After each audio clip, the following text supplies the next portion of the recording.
On average, each person spends about a third of his or her life sleeping. If we take an average life expectancy of 75 years, we sleep for a full 25 years. But what happens during sleep? Why did nature make us dream? I will talk about all this and more in this video, but first I ask you to subscribe to the channel and click on the bell. It'll be very helpful to me. So these are 10 interesting facts about sleep. Now, in the modern world, it is safe to sleep, but before, many thousands of years ago, you could be eaten by a predator while you slept, or your camp could be attacked by enemies. So it's not a very safe thing to do, but then why did evolution come up with a process like sleep? The evolutionary purpose of sleep is much debated among scientists. According to some theories, sleep is an evolutionary adaptation designed to keep us safe from danger. At our most vulnerable times, staying still and quiet means we attract less attention from potential predators at night, which increases our chances of survival. This theory suggests that sleep evolved to increase survival by reducing our exposure to potential threats at the time of day when activity would be most risky. Others suggest that sleep serves as an energy conservation strategy. Being at rest for about a third of the day, we expend about 10% less energy as our breathing, heart rate, and body temperature decrease. This theory suggests that sleep has evolved to reduce a person's energy needs and expenditures during part of the day or night, especially at a time when the search for food is least efficient. However, the most convincing theories revolve around the concept of brain recovery and plasticity. Sleep is a crucial period for our brain to process and retain new memories, knowledge, and skills. During sleep, our brains replay the events of the day, reinforcing and relaxing the connections between neurons based on the day's experiences. This daily cleansing process, in simple terms, erases information that is unnecessary and unimportant to us, while reinforcing what the brain needs. Of course, knowledge, skills, and memories. It is proved that a person learns information better and more reliably if he has had the opportunity to sleep after studying it. In addition, sleep allows our body to go through various recovery processes. Muscle tissue grows, cells synthesize proteins, tissues regenerate, and growth hormone is released. It is the restorative function of sleep as a prophylactic for our body, ensuring readiness for the next day. Lack of sleep, on the other hand, kills a person much faster than lack of food. When we sleep, we dream. But why, with the process of sleep itself is clear, the restoration and rearrangement of memories of the brain as a whole. But why has nature bestowed upon us the ability to see different dreams? Science doesn't know this for sure, but there is an assumption. The first is this. As I've said before, during sleep, the brain gets rid of unnecessary memories and fixes the necessary ones. During this, there is electrical activity in the brain, and signals from deep within the brain go to the upper cortex, which is rational and logical. It tries to find logic in everything. Having received these signals, the cortex tries to interpret them. That is, to put different symbols and images into one logical scene. Eventually, it creates a dream out of these random puzzles. That is, sleep is essentially just a side effect of brain activity when we sleep. The second assumption is that the ability to dream has evolved during evolution to train us as well as other animals. When we sleep, we see different situations, react to them, experience different negative feelings, and look for ways to solve problems, such as escaping from a predator or saving someone.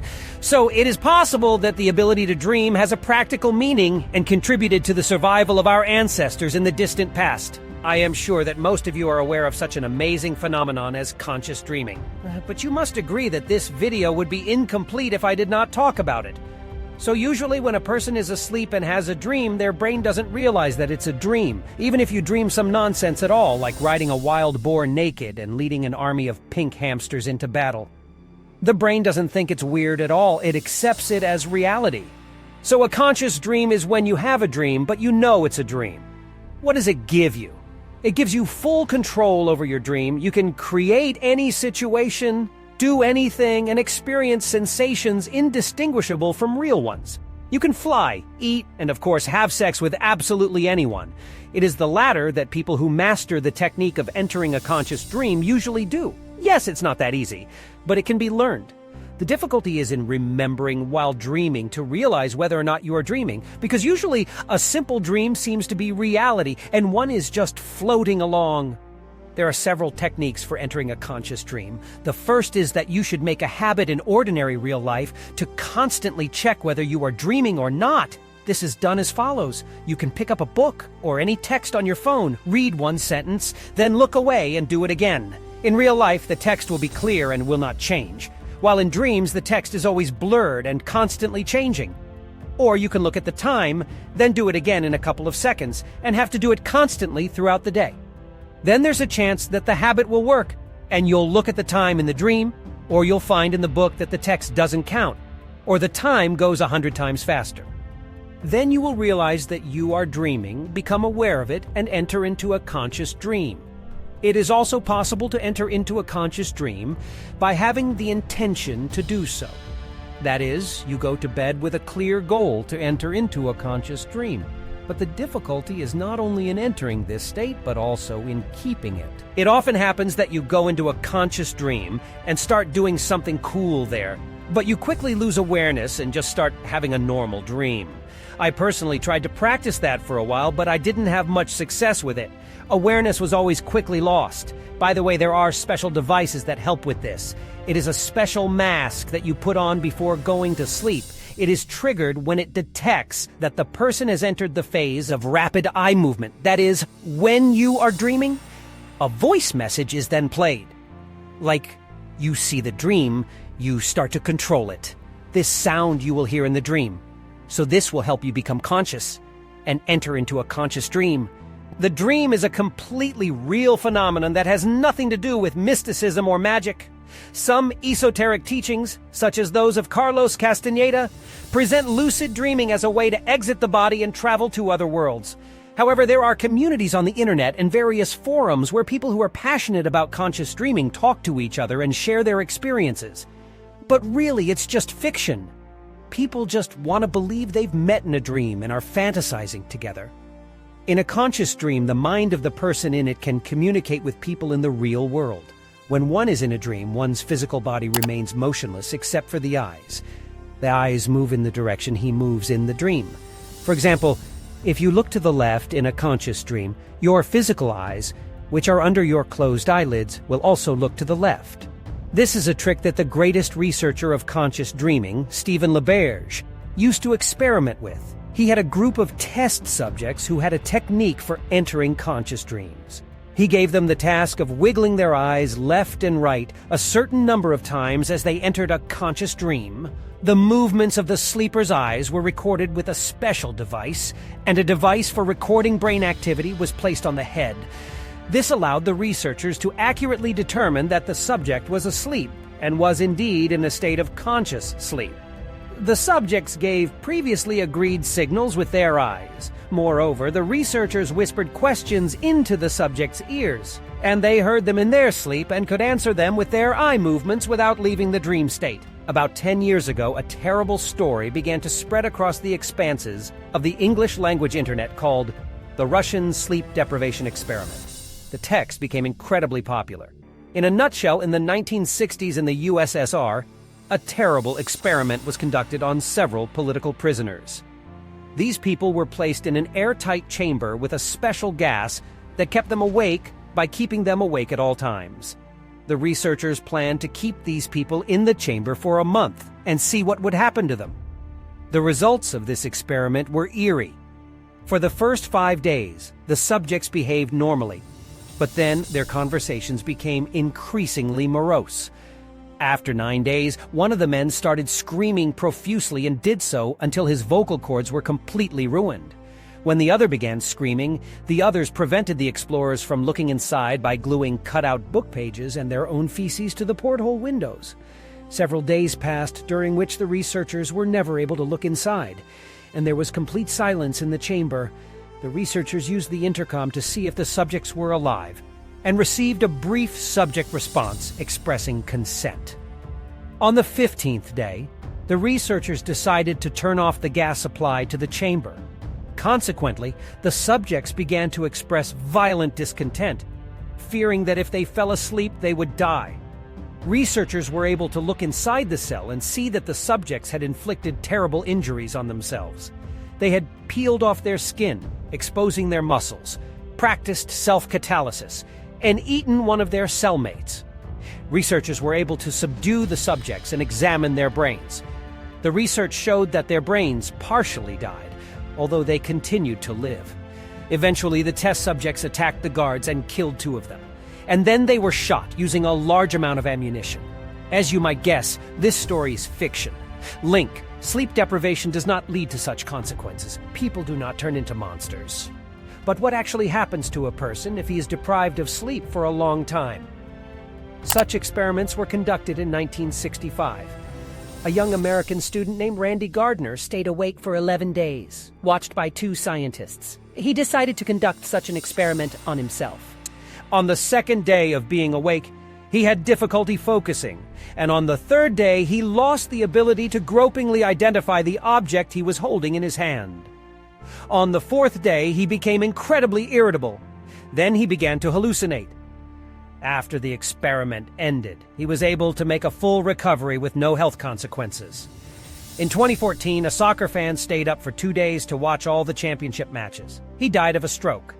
Doctors concluded that it was the lack of sleep that caused it. Medicine knows that the more you don't sleep, the more likely you are to die of heart problems. So don't do that. I think there are those among my viewers who have trouble sleeping. There are people who easily fall asleep in 10, 15 minutes. If you're that kind of person and you don't have sleep problems, you're very lucky. The unlucky ones are people who have a rare genetic disorder known as fatal familial insomnia. Fatal familial insomnia is an incurable disease. People with the disease have no way to sleep and die from it within 1.5 years or 2 years. The disease is called familial because it is hereditary. So people with ancestors who have suffered from the disease are not advised to have children. Some people do decide to have it in the hope that they will not have it again. The disease usually begins between the ages of 30 and 60, mostly between the ages of 50 and 52. The duration of the disease is 7 to 36 months, after which the patient dies.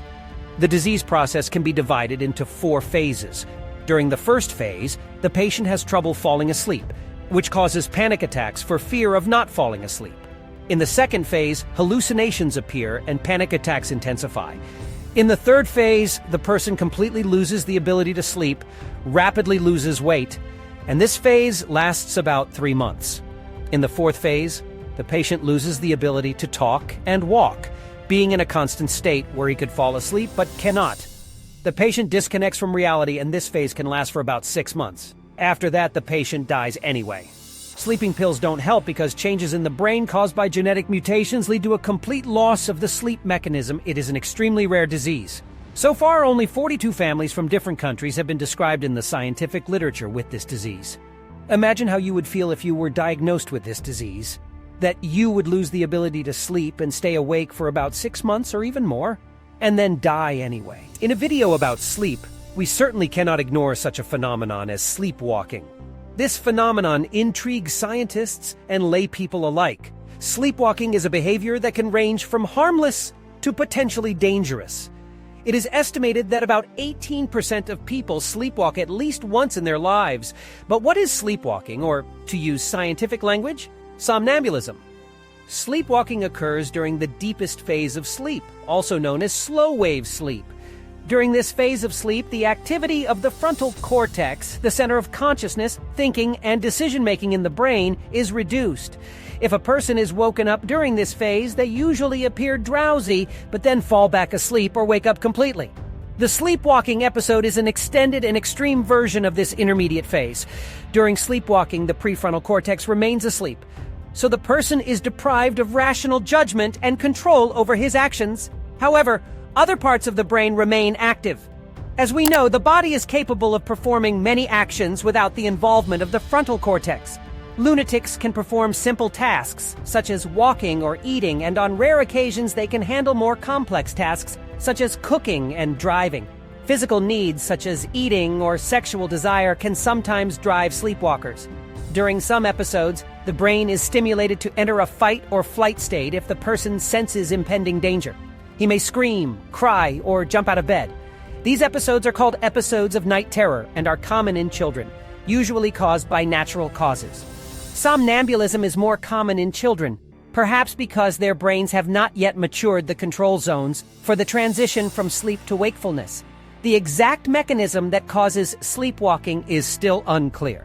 But what should you do if you encounter a sleepwalker? Could he be dangerous? There is an opinion that sleepwalkers are dangerous to wake up. But in fact, waking a sleepwalker does not cause irreparable harm. However, trying to wake him forcibly may make him confused or upset. It seems best to gently guide the sleepwalker back to bed, and if he resists, to keep him safe until the episode is over. Sleepwalkers have been known to actually injure themselves during such night walks. They may have fallen from balconies and ladders. However, this is extremely rare. If your relative is sleepwalking, it's not as scary as it sounds. I'm sure most of you know what sleep paralysis is. Some of you have even experienced it. There are plenty of videos on YouTube about it, but I'll tell you about it anyway because it's a really interesting phenomenon. Imagine waking up in the middle of the night, unable to move or scream, but feeling the ominous presence of someone in the room. This startling experience is known as sleep paralysis and is a common phenomenon that about half the population experiences at least once in their lives. This condition occurs when a person wakes up during the REM sleep phase. At this point, people usually experience an overwhelming feeling of fear and dread. Sleep paralysis can last from a few seconds to several minutes and is often accompanied by a sense of the presence of someone nearby. These feelings can be so realistic that they are mistaken for an encounter with ghosts or even alien abduction. This phenomenon is so widespread that almost every culture has its own paranormal explanation. In medieval Europe, sleep paralysis was explained as some kind of monster sitting on a person's chest and strangling them, immobilizing them. But modern science offers a more rational explanation. During the REM sleep phase, the brain is active and we are mostly dreaming. To prevent the body from moving during sleep, a mechanism known as rematonia paralyzes almost all of our muscles. However, in some people, rematonia does not occur because of the disorder, and involuntary movements occur during sleep. It can be terrible to sleep with such a person, and it happens every night. It's especially scary if it happens to him for the first time and you don't understand what's going on. You can also kill him out of fear that way. During an episode of sleep paralysis, the person wakes up, but his muscles are still paralyzed. At the same time, the person sees and hears everything. This superposition causes the person to be aware of their surroundings, but cannot move, giving the feeling that they are trapped in their own body. The feeling of pressure on the chest and the feeling of suffocation reported by many people experiencing sleep paralysis can also be attributed to REM atony. During the rapid sleep phase, breathing control is abolished, resulting in shallower and faster breathing. During episodes of sleep paralysis, the body's fear response, combined with brain awareness, causes a desire for more oxygen. However, the paralysis does not allow the person to breathe in more air, creating a feeling of pressure on the chest or suffocation. Sleep paralysis can be a frightening experience, but it is generally harmless and not a sign of any illness. It can occur infrequently, perhaps only once in a lifetime for many people, and is not a sign of any supernatural presence. Understanding the scientific basis of sleep paralysis can help you experience such an episode without fear. Sleep is a fundamental part of life for most creatures, including humans. However, for marine mammals such as dolphins, sleep poses a unique challenge. Dolphins are marine mammals that breathe air but live in the water. This way of life presents a special challenge. When it comes to sleep, unlike humans, in which breathing is automatic, in a dolphin, it is voluntary. This means that throughout the day and night, the dolphin must consciously make a decision to surface and take a breath. Despite this difficulty, dolphins manage to sleep, but their sleep is not like ours. Dolphins experience a state called single hemispheric slow wave sleep. While one half of the dolphin's brain is asleep, the other half is awake, allowing the dolphin to keep breathing. This adaptation also allows the dolphin to remain alert when half of the brain is awake. The dolphin literally sleeps with one eye open. After about 2 hours, the dolphin changes sides, allowing the other half of the brain to rest. Dolphins often live in social packs. During unisex sleep, they continue to swim slowly while keeping their eyes on each other. This ability to swim while sleeping has other advantages for survival. A dolphin is in danger of getting too cold in the water, but by moving its muscles, the dolphin releases heat, which helps it stay warm. It would be cool if humans could also sleep like this, doing simple tasks like washing dishes or cleaning while one half of the brain sleeps. Imagine that you are lying in bed. Gradually, you begin to fall asleep, when suddenly there is a deafening explosion. Of course, not only do you hear the bang, but you also feel an electric tingling sensation all over your body. It is also often accompanied by flashes of light. What I just described is called exploding head syndrome. This syndrome is not as rare as it may seem. About 15% of all people experience it at least once or twice in their lives. If you've had it, write about it in the comments. I'm interested. Modern medicine does not yet know what causes this syndrome. Scientists are inclined to believe that it happens because of some electrical processes in the human brain. This syndrome is not life-threatening, but it often causes people to develop anxiety for fear of hearing that unpleasant, loud sound again while falling asleep. This syndrome, by the way, has caused some people to claim they were abducted by aliens. After all, the loud sound, the electric tingling throughout the body, and the bright flash could be interpreted by some people as an alien abduction, just as sleep paralysis was interpreted in the past as the presence of ghosts or demons. We spend about a third of our lives sleeping. Imagine how much could be done if somehow you could reduce the amount of sleep needed to live a healthy life. Imagine how many extra hours in the day would appear. Some people have actually been able to do this. Among them are especially many universally recognized geniuses, such as Nikola Tesla, Einstein, and Da Vinci. All of these people practice such a thing as polyphasic sleep. Let me tell you what it is. Usually we sleep for long periods of time, like 6, 8, 9 hours, and so on. But polyphasic sleep is when you sleep a little bit at a time during the day, whether it's day or night. For example, Tesla slept 20 to 30 minutes throughout the day. The rest of the time he was working. Da Vinci and Einstein slept roughly the same way. And the total time of sleep per day in this case was much less, from 2 to 4 hours. Scientists confirm the existence of such a phenomenon. Some people can really sleep without any health consequences and still get a good night's sleep. It is also interesting that young children sleep just like that, little by little throughout the day. From the fifth elderly people who do not manage to fall asleep at once for a long time. It is worth adding that only those people who easily fall asleep at any time of the day can practice polyphasic sleep. Polyphasic sleep can really increase your productivity. But unfortunately, this technique is not suitable for everyone. Write in the comments if you have ever had sleep paralysis and created dreams. Your comments are something I read. Also, it helps a lot to promote the video. So at least write something. And to continue the topic, I encourage you to check out my releases about the brain. The links will be right on the screen. Be sure to subscribe and get likes. Bye.